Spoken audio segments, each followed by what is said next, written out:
আল্লামা আব্বাসী হুজুর সহ হক্কানি পীর মাশেখ আলেম ওলামা তারা কঠোরভাবে বিরোধিতা করেছিলেন এবং এখনো সেটার বিরোধিতা আছে।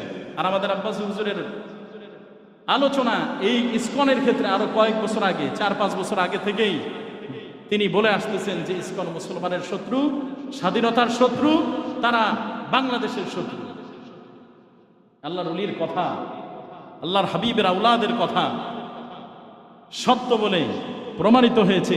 এখন 14 কোটি মুসলমান তা দেখতেছে, ঠিক কিনা? কথা যদি বিশ্বাস না হয় আপনি ইউটিউবে সার্চ দিয়ে আব্বাসী হুজুরের ইসকনের বিষয়ে আলোচনাগুলি দেখতে পারেন।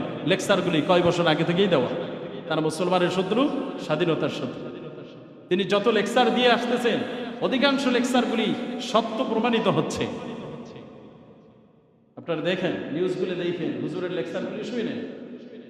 তিনি শুধু সাধারণ আলেম নন, তার শরীয়ত, তরিকত, হাকিকত, মারিফত সহ আধ্যাত্মিকতার জ্ঞান সহ আল্লাহর হাবিবের আওলাদ, উপমহাদেশের ভিতরে শ্রেষ্ঠ একজন আলেম, যার আলোচনা বিভিন্ন দিক থেকে, যে দিকের আলোচনা চান সেই দিকেই তার আলোচনাগুলি একেবারে পরিষ্কারভাবে আলোচনা করা।